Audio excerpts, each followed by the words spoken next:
These two thumbnails could be about the same exact on the same video, but one gets clicked and the other one gets ignored.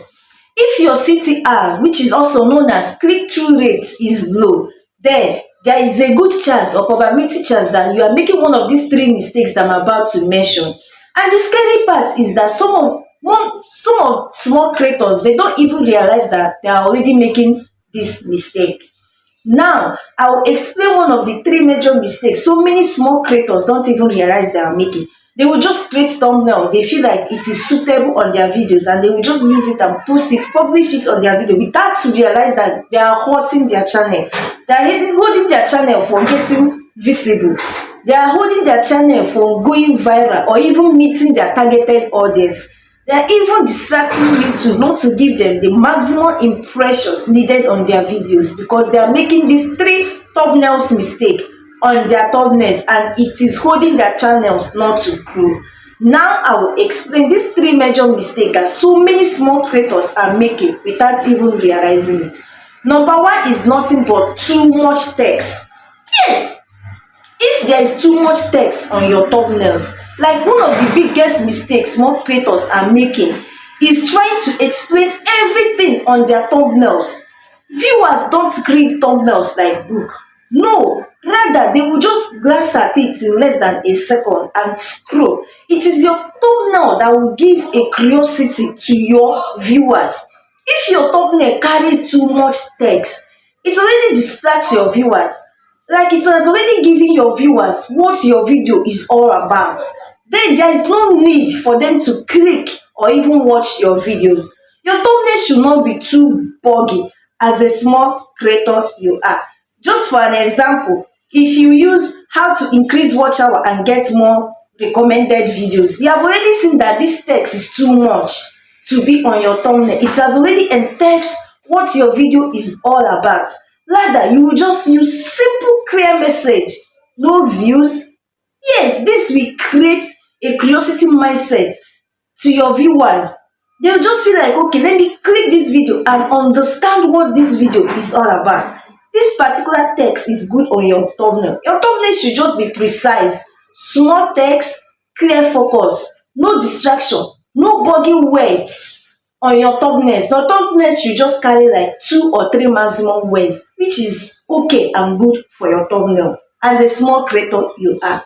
Then number 2 mistake is nothing but no clear focus.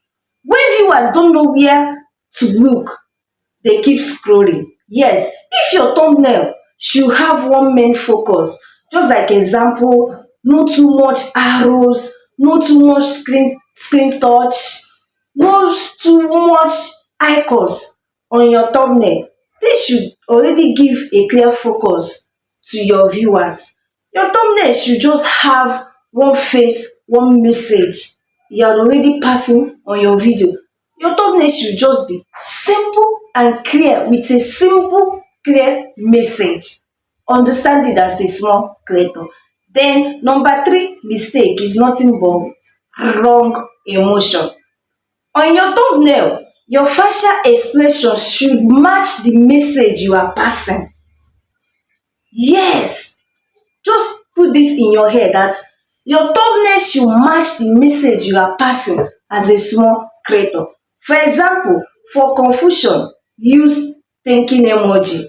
For shock, use surprise like huh. All this facial expression is very very good on your thumbnail. Like it should give viewers what your message, your video is all about, what you are trying to pass to your viewers to understand. If every thumbnail uses the same emotion, then your channel starts to fall. It starts to feel repetitive to YouTube. This is something I learned from my own channel. I was using a lot of repetitive emojis, icons, facial expression on my channel, and YouTube is already seeing it as a repetitive content on my analytics, and even my algorithm. It started pushing my channel down. So as a small creator, understand all these mistakes that I'm mentioning. Then now let me explain what I'm doing on my channel. Recently, I started reviewing my thumbnails thereby reducing the text my thumbnails carries. I started reducing the text just to 2 or 3 words on my thumbnails. And I also started matching my facial expression to the message I'm passing to my viewers, to my audience. And I'm also documenting the results and sharing everything that I learned here on my community. You guys already know that here I help small creators to grow and we all grow together. Whatever changes or anything I learned from my own channel, I will definitely share it, teach it, and update it here on my community. If your CTR, which is your click-through rate, is low, don't start blaming YouTube immediately. Yes, YouTube is not your problem. You are the problem to your channel. You are the one holding your channel not to grow. You are the one holding your channel not to get the visibility. Rather, instead of to start blaming YouTube immediately, start reviewing your thumbnails. Understand the mistakes that you are making and start improving, because small improvements can make a huge change over time. Start making improvements on your channel. Review your channels, especially your thumbnails and your titles. Understand the little mistakes you are making. Follow my updates and make changes on your channel, and you start seeing the positive visibility on your channel. In my next video, I will review the truth about the YouTube algorithm and what actually matters if you want more views. So stay updated and watch out my next video. If you are yet to subscribe to my channel, you know the drill. Please kindly subscribe, like, comment, and put the notification bell on, and let's grow together. See you in my next video.